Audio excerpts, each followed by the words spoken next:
అందరికీ నమస్కారం. Welcome to Janaganamana. Jaganmohan Reddy garu మళ్ళీ అదే గేమ్ ప్లాన్ యూజ్ చేయబోతున్నారు. మళ్ళీ అంటే మళ్ళీ అదే డైలాగ్స్ యూజ్ చేసుకొని ఎమోషనల్ గా రియాక్ట్ అవుతున్నారు. నిన్న జరిగిన అసెంబ్లీ అండ్ పార్లమెంటరీ వాటిలో పోటీ చేసిన వైసీపీ పార్టీకి చెందిన అభ్యర్థులతో జగన్మోహన్ రెడ్డి గారు మీటింగ్ కండక్ట్ చేయడం జరిగింది. అందులో పెద్ద ఎత్తున నవరత్నాల గురించి, తాను ప్రవేశపెట్టిన సంక్షేమ పథకాల గురించి పెద్ద ఎత్తున ప్రస్తావించారు. అట్ ది సేమ్ టైం కూడా కూటమి ప్రభుత్వం ఏ విధంగా నాకంటే ఎక్కువగా సంక్షేమ పథకాలు ప్రవేశపెట్టారు కదా, ఏ విధంగా దాన్ని ముందుకు తీసుకెళ్తారని కూడా సందేహాలు వ్యక్తం చేశాడు. వాస్తవానికి దేశంలో డైరెక్ట్ బెనిఫిట్ ట్రాన్స్ఫర్ అనేది ఒక మంచి ఉద్దేశం కోసం తీసుకొని వచ్చారు.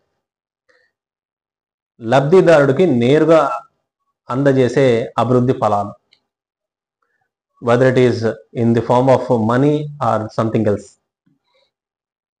దాన్ని చాలా వరకు రాష్ట్ర ప్రభుత్వాలు తమ సొంత ప్రయోజనాల కోసం, తమ సొంత ఓట్ బ్యాంక్ కోసం క్రియేట్ చేసుకోవడం కోసం సంక్షేమ పథకాల్ని అనేక రకాలుగా విభజించి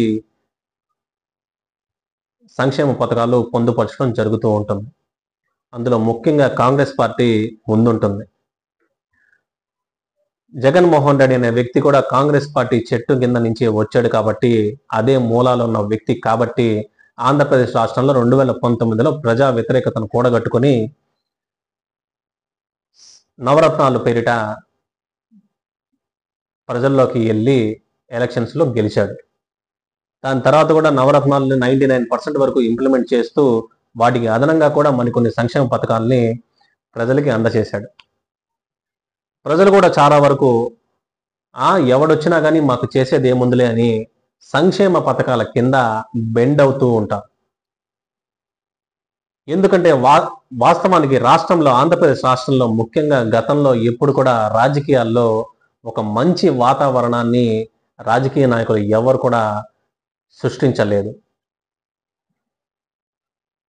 అలాంటి వాతావరణం ఉంది కాబట్టి ప్రజల మైండ్ సెట్ కూడా ఎప్పుడు అలాగే ఉండిపోయింది.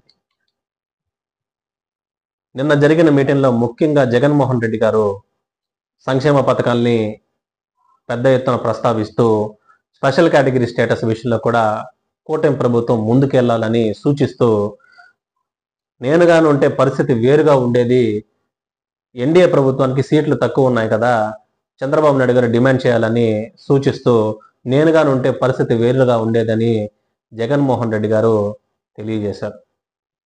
అవే కాకుండా న్యాయం, ధర్మం ఇలాంటి పెద్ద పెద్ద మాటలు అతనికి సూట్ అవ్వని మాటలు కూడా మాట్లాడారు. కూటమి ప్రభుత్వం తను ప్రవేశపెట్టబోయే సంక్షేమ పథకాలు అన్నీ కూడా గ్రౌండ్ లెవెల్లోకి రీచ్ అయ్యే టయానికి దాదాపు 1.5 year అయితే పడుతుంది. రాష్ట్ర ఆర్థిక పరిస్థితులు కూడా అంచనా వేసుకుంటూ ముందుకు వెళ్ళే సమయంలో లబ్ధిదారులను కూడా, నిజమైన లబ్ధిదారుని ఎంపిక చేసే ఏదైనా బెస్ట్ మోడల్ అడాప్ట్ చేసుకుంటుందా లేదా అయితే నాకైతే తెలియదు. కానీ ఆ ఫిల్టరింగ్ ప్రాసెస్లో సహజ సిద్ధంగా కొంతమందిని పక్కన పెట్టడం జరుగుతుంది. ఏ ప్రభుత్వం చేసే పని అయితే ఇదే. ఇంతకాలం ప్రభుత్వాలు వీడికి 4 బాత్రూమ్లు ఉన్నాయి కదా, వీడికి సంక్షేమ పథకాలు ఎందుకు అందజేయాలి అని ఒక ఎలిజిబుల్ క్రైటీరియా తీసుకొని వచ్చి, వీడికి 5,000 పైన కరెంటు బిల్లు వస్తుంది కదా, వీడికి సంక్షేమ పథకాలు ఎందుకు అందజేయాలని ఆ విధంగా కూడా ఎలిజిబిలిటీ క్రైటీరియా పరిగణలోకి తీసుకున్న ప్రభుత్వాలు కూడా మనం చూసాం. రేపు పొద్దున కూటమి ప్రభుత్వం ఈ ఫిల్టరింగ్ ప్రాసెస్ లో కాస్త కూస్త ప్రజా వ్యతిరేకత అనేది ఈ సంక్షేమ పథకాలని బేస్ చేసుకుని అనేది ఖచ్చితంగా అయితే ఉంటుంది. ఎక్కడైనా జరిగే ప్రక్రియ అదే. వాటినే బేస్ చేసుకుని జగన్మోహన్ రెడ్డి గారు ఈ సోషల్ మీడియా జమానాలో విస్తృతంగా ప్రచారం చేసి మనీ పవర్, మజిల్ పవర్ ఉన్నాయి అనే ఈ జగన్మోహన్ రెడ్డి గారు ముందడుగు వేస్తే రేపు రాష్ట్రంలో కాంగ్రెస్ పార్టీ జగన్మోహన్ రెడ్డి గారికి, షర్మిల గారికి ఇద్దరి మధ్య ఉన్న పంచాయతీ తీర్చి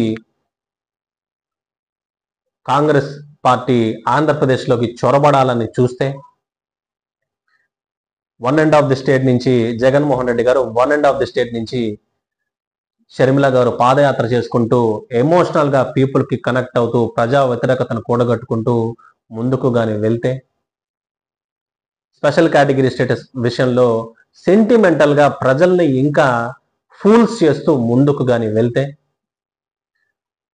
అసలుకి వైసీపీ పార్టీ ప్రవేశపెట్టిన నవరత్నాల కంటే ఆంధ్రప్రదేశ్ రాష్ట్రంలో ఇంకా ఎక్కువ సంక్షేమ పథకాలు కానీ ప్రవేశపెడితే ఆంధ్రప్రదేశ్ రాష్ట్రం ఇంకా దిగజారిపోతుంది, ఆర్థికంగా నష్టపోతుంది అనే ఒక భావనని ప్రజల్లోకి కానీ తీసుకొని వెళ్ళి ఈ జగన్మోహన్ రెడ్డి అనే వ్యక్తి సక్సెస్ఫుల్ అయితే,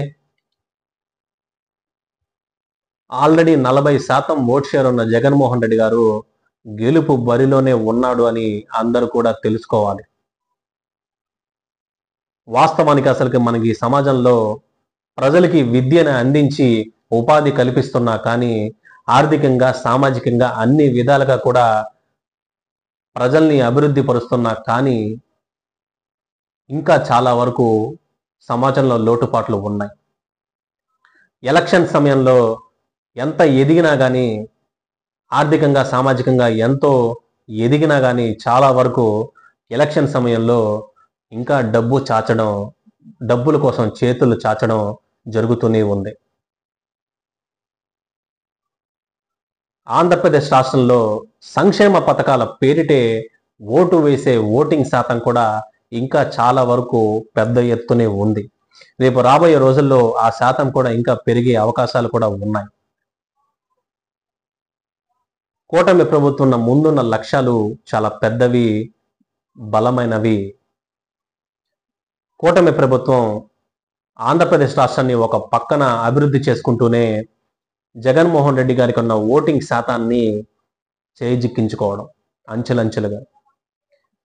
కూటమి ప్రభుత్వం ఆంధ్రప్రదేశ్ రాష్ట్రాన్ని అభివృద్ధి చేసుకుంటూ పోతూ సమాజంలో ప్రజల్ని పెద్ద ఎత్తున చైతన్యపరచడం అసలు సిసలైన సవాల్. ఆంధ్రప్రదేశ్ రాష్ట్రంలో కూటమి ప్రభుత్వం ఆంధ్రప్రదేశ్ రాష్ట్రాన్ని అభివృద్ధి చేసుకుంటూ పోతూ జగన్మోహన్ రెడ్డి అనే వ్యక్తిని రాజకీయంగా బలహీనపరచడం కూడా ముందు పెద్దన్న సవాల్. రేపు రాబోయే ఎలక్షన్స్లో కూడా కార్పొరేషన్ ఎన్నికల్లో కానీ, పంచాయతీ ఎన్నికల్లో కూడా కానీ వైసీపీ పార్టీని బలహీనపరచడం కూడా కూటమి ప్రభుత్వానికి ముందున్న పెద్ద సవాల్. ఆ దిశగా కూటమి ప్రభుత్వం అడుగులు వేయాలని కూడా జనగణమన ఆకాంక్షిస్తుంది. భారత్ మాతాకి జై. జై హింద్.